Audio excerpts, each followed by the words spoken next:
Jayson Tatum just had an incredible finish against the New York Knicks. Obviously, the Celtics were on a back-to-back. They had the Knicks, then the Magic, lost to the Magic because none of the top 6 players were in. But the night before, Jayson Tatum led a very impressive run in the fourth quarter and into overtime, aided by Kristaps Porzingis. Obviously, he was incredible in that game. But Jayson Tatum was clutch. He was clutch. He drew a foul on a three-point play. He only ended up making 2 of the free throws, but then the very next possession, Joe Mazzulla decides, you know what? I'm not going to call a timeout. Doesn't call the timeout, and then Jayson Tatum goes down the other end of the floor, nails a 3 to tie the game. And then eventually the Celtics and Knicks go into. I'm just gonna wait. I'm just gonna. All right, Jayson Tatum just had a great game against the New York Knicks. A clutch game, some would say. Celtics had back-to-back games against the Knicks and the Magic. They lost the game to the Magic because none of the top 6 players were playing. However, in the game against the Knicks, Jayson Tatum led a monster fourth quarter that saw the Celtics help get the win, sent it to OT, helped by Kristaps. Obviously, he was also really great. But Tatum drew a foul in the final moments of the game, hit 2 of the 3 free throws. Josh Hart went down the other end and got a bucket to put the Knicks up 3. Joe Mazzulla decided not to call a timeout, and then Jayson Tatum nailed a 3 to tie the game. Knicks missed a shot, went to overtime. Celtics won. And it sparked some conversation, obviously, because Tatum has wasn't the most clutch player last year. Missed a bunch of clutch shots, but I think in the way Sam and I decided to make this video is because we were talking before this. And what did you say? What did you say to me that sparked this idea? I said, should we do a video about how Jayson Tatum's all of a sudden like super clutch, or like he is resurrected his clutch name or whatever? You were like, No, that's not what you said. You said now that he's all of a sudden clutch. No, don't spin this because the whole point was I'm not Sam trying comes to in spin it. here. I don't remember exactly what I said. I know I Sam definitely wasn't like he's always been clutch. Sam goes, we should do a video on how Tatum is magically clutch now. And I said, I don't think it's magically clutch. I think he had one down year after being historically very clutch. And Sam kind of laughed at me. And then Pitless Ball on Twitter put up a statistic that I confirmed. I like looked up myself and looked at it. Since shot tracking began in 1997, there have been 65 players to take at least 50 shots to tie or take the lead in the last 24 seconds of the fourth quarter and overtime. So that is objectively a clutch shot. It's a shot to tie or take the lead in the last shot clock of a game. And Sam, this includes the playoffs. This is including the playoffs. This is playoffs and regular season combined.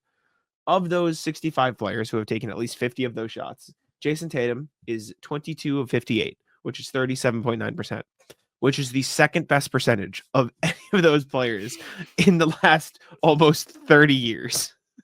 He is one of the most clutch players currently playing in the NBA. And the only person who has made a higher percentage is Dirk Nowitzki, who is 40 of 105 at 38.1%, which is also a testament to the fact that it is not easy to make these clutch shots. It is actually extremely hard. If the best percentage is 38% of any of these legends, it's probably a pretty good thing that Tatum is 37.1% or 0.9%. So Jayson Tatum has always been clutch. We can watch this video from Pitless NBA if we want to react to his clutch shots over the years, but I'll let you talk first before we decide to do that. So I definitely was like, I'm surprised. Not surprised. I was surprised, but the stats, absolutely. I was like, oh my gosh, no way. It does make sense. Like the reason why I pitched this video was I had seen it might have been the pitless video you're talking about. It was just like a compilation of him making clutch shots, and I was like, huh. I was like, oh man, like that would be a fun video because all of a sudden we're all talking about that, and he's been excellent this year. Like Tatum as a whole has been incredible. We did a Celtics blog roundtable this week where we wrote a little blurb about the most improved Celtic, and I was like, I actually think it's Tatum because he's been the only guy this year that's been nails the entire season. He's been probably better than he was last year, and he's doing it all on the heels of just being ridiculed for July, August, September after winning an NBA championship. But he sat in the Olympics and he was corny after they won, so everyone made fun of him and discredited him. And he kind of maybe took it personal a little bit because what we've seen from Tatum this year has been growth outside of the scoring category. He's been somebody who pulls all the strings for the Celtics. And I know that's not particularly what this is about, but it's very important just discussing that on top of now he's regained his footing in the clutch where you can give him the ball and expect that if it's not him, somebody's going to get a great look. And that is all you can ask for if you're Joe Mazzulla. Yeah, and I just think it's like shooting 0 for 6 in a season is such a small sample size that it should not be. It is easy to look at it as like the end all be all because it's over the course of a season, but you only get so many chances to have those shots in those moments. Let me pull up the video. We can take a look at some of these shots to, I don't know if reminisce is the right word, but like remind people at some of these clutch looks. So here you go. 1 second. All right, let's take a look. Again, shout out to Pitless NBA, or not Pitless NBA. It's Pitless Ball on Twitter. Excuse me. Yeah, I'll put it on the screen and everything. Don't worry. But I hear the Tatum clutch shots. Do you want sound or no sound, Sam? No sound so we can chat. I think is probably smart. Yeah, no sounds probably better for the Okay. people actually enjoying the game, the Also, video. I don't know if this is in order. I assume it is just because this is a very rookie. early clip. Yep. I remember this shot hit over RJ Barrett in the corner. Yep, this is 2020. I remember this one too. It's funny how we all forget. The best part about this shot here is I actually remember that happening, but it didn't show what the score was or what the time was. So we just are left to assume that it was a clutch shot. You can see that there's not a lot of time on the shot on the clock above the basket, but don't know. I What remember the this score was. shot. Yeah, with 0 people there to react to this on opening night. Crazy shot. Jeff T got there for the Celtics in that clip. Poor Blake Griffin. You got caught. I think people put too much stock in the no time remaining shots. Like that is just so rare. You know what I'm saying? Like, yeah, these are the shots that people don't talk about enough. Is Jayson Tatum actually a no people in the crowd merchant? Nope. There you got the crowd again. He is like, as much as we saw him miss, I think most of them that he missed last year were these shots. He has historically made all of these these little middies that he likes. This was obviously it was like crack.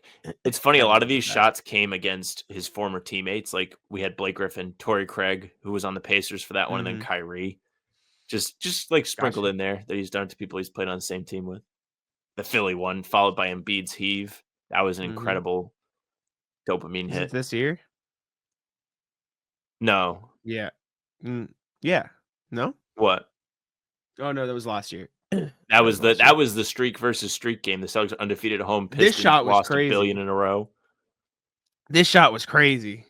He was so cold this game too, if I remember correctly. It did not matter. And then this one, I don't even think the play was for him. I think the play was for Jalen. Yeah.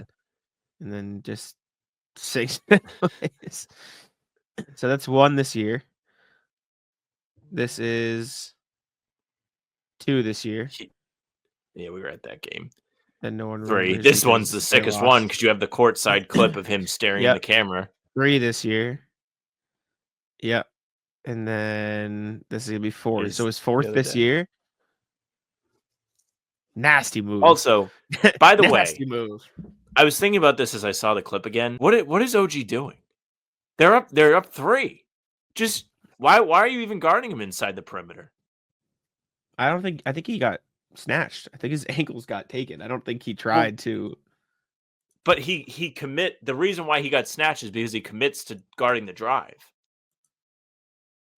Because you don't want to give up a shot inside either. Like, I know you're up by 3, but like, you don't want to. Your goal is not to give up an open layup. I understand what you're saying, but like, how much time was left? I don't know. 3 seconds. 6 seconds. 6 when you step back. Okay. So, fair enough. Fair enough.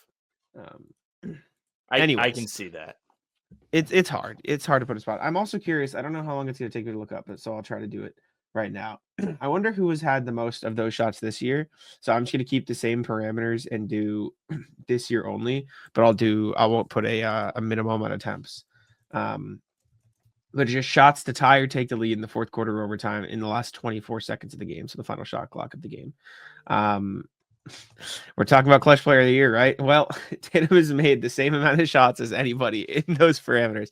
He's not the most efficient, but he has made 5 shots is the most. which I only counted 4 there, so we must have missed one that wasn't in this clip because there are 5 with these parameters on here. So I don't know what it would be. But the number 1 is Jalen Brunson, who's 5 of 8. Jamal Murray, 5 of 5. has not missed a Well, it's shot him. in those spots, which is crazy. Who's the worst with the most attempts? How do you even filter that? Is that easy to I don't find? know. Well, Paolo's 0 of 3. Hmm. Giannis 0 of 4. The worst percentage I see is Anthony Edwards with more than like Oh, you 5 love that. attempts. With more than 5 attempts, he's the worst. He's 1 of 10. So not exactly the best. And Sam, you'll like this. 1 of 10, 1 of 9 from 3. He's just getting the threes up. Well, he's been the funny thing about Yeah. Edwards is he's been pretty good shooting the 3 this year. He's made a fuck ton of them, so he's just like, Mm-hmm. it's my time in the clutch.